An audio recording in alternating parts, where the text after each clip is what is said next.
Hey everybody, welcome back to True North VR. Today we are checking out the Bobovr S3 Pro. If you've been following my channel, this is the second time I have reviewed this.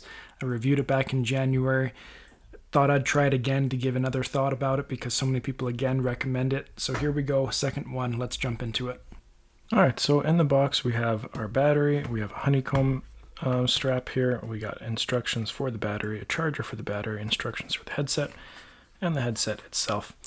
We also have inside of the box here some simple instructions and info about the head strap.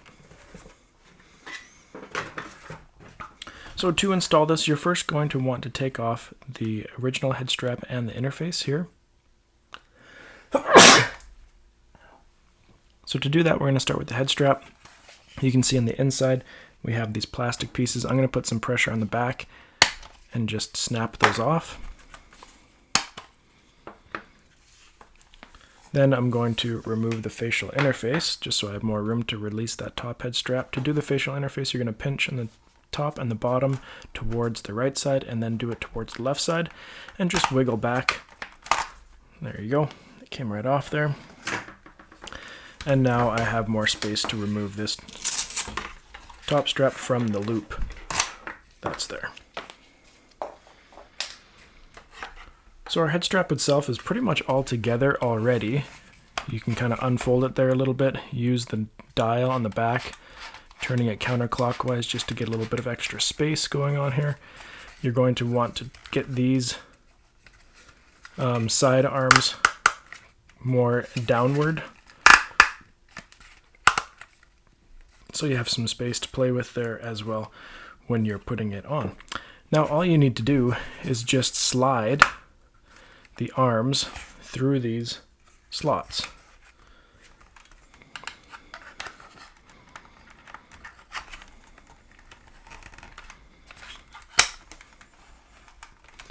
And I'm sliding them in so that you can see here they're meeting at the back on both sides. You can plug in your little cord there if you'd like, and you can put the battery right onto the back. Does have a little bit of power in it.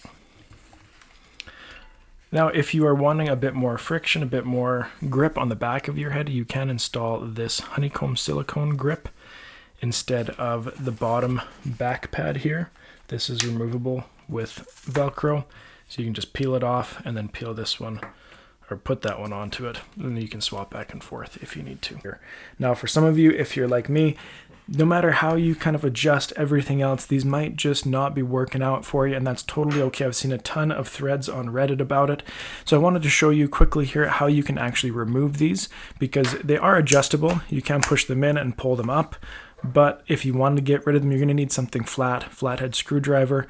I've got this little tool here. You're going to want to insert it in the back here, and then what that is going to do, that's going to release the pin that holds it in place, and then you can pull it up and do that.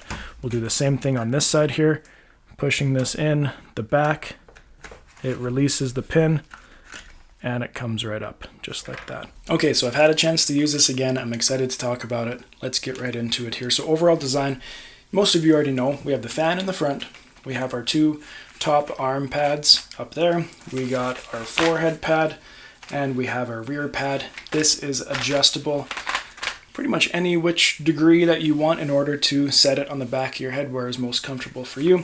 We have our dial in the back to tighten it, and then we're connected to the headset here via these friction arms, so you can adjust those slightly forward and back to get the headset where it needs to be.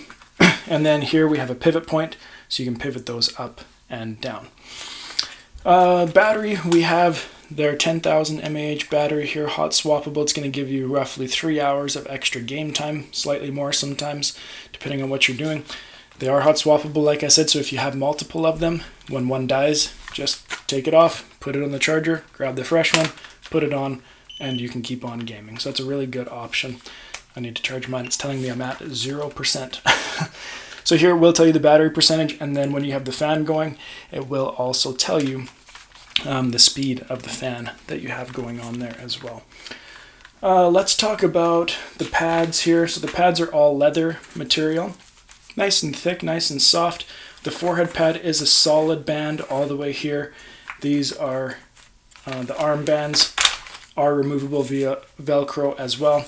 And then as I showed before, you can take these arms out if you need to, depending on your fit and how the shape of your head. If we look at the fan works well, but you need to use it correctly.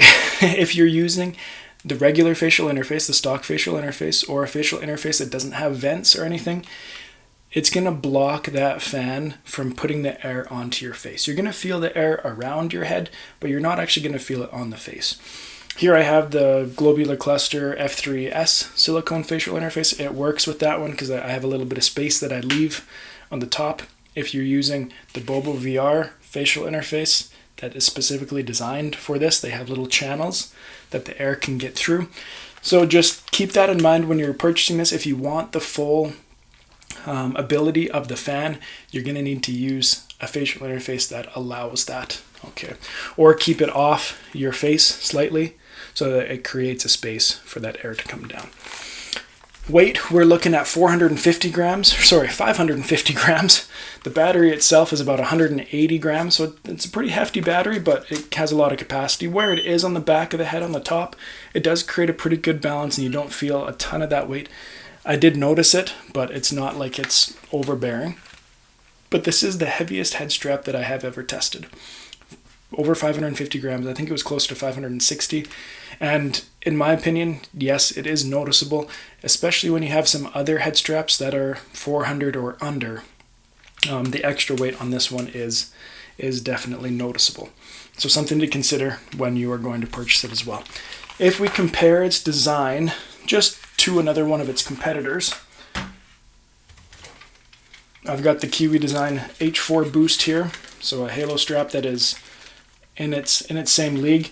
Its forehead pad here kind of pivots, and then you can see that it has a hole in here and just less surface area for your forehead or that area to be covered with. And I actually really like this design because it creates less heat and it just allows for more forming to the front of your head. So that's just something to consider. Just some tips for putting this on. I've got a bigger head, and when I had these arms, you can see that I have these arms quite down. They're the furthest down that they can go. When I had them further up, it put a lot of pressure on the top of my head because of these arms, and it also put pressure on the side of my head because of the side right here. So what I needed to do was push these arms all the way down. So I will do a little try on for you here. By putting these arms all the way down, it allowed more space from here to the top where these arms are, so they weren't digging into my head. And it also moved these points here, right here, to be further a little bit higher and back on my head instead of lower and kind of crushing the sides of my head. So that is what I needed to do in order to make it comfortable for me. And so I was a bit of a doubter at first when I first put it on, and I can still feel a little bit of pressure on the sides here, but when I adjust it in this way, it makes it much more comfortable. These aren't digging into my head as much, although I do feel that they are a little bit unnecessary, and so I might just remove them again anyways. But you can adjust it in many different ways for many different types of heads, shapes, and sizes. So if you're looking for basically unlimited game time with the hot swappable batteries, if you would like a fan and you would like a halo strap that is very comfortable, nice thick padding all the way around, this is going to be a solid option for you. It retails for $90 on their website. It's not cheap. On Canadian, it's about $140, which is a lot for a head strap when there are much cheaper options out there.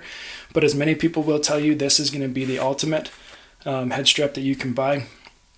I still don't use it as much as other ones because I like the lighter weight head straps, and that's just my personal opinion, and other ones just fit a little bit better on my head. But I'm not saying that this is a bad head strap in any way. There are just things to consider when you have different shapes and sizes of head, because that's what everybody does. So if you have any questions about this, make sure to let me know. I'm more than happy to answer any of those questions to the best of my ability. I'll link below where you can find it as well. Again, watch for the sales, especially on Amazon. That's when you're going to find a deal for them, because they will always be going on sale at different times of the year on Amazon. So thank you for watching this one. We'll see you next time here on True North VR.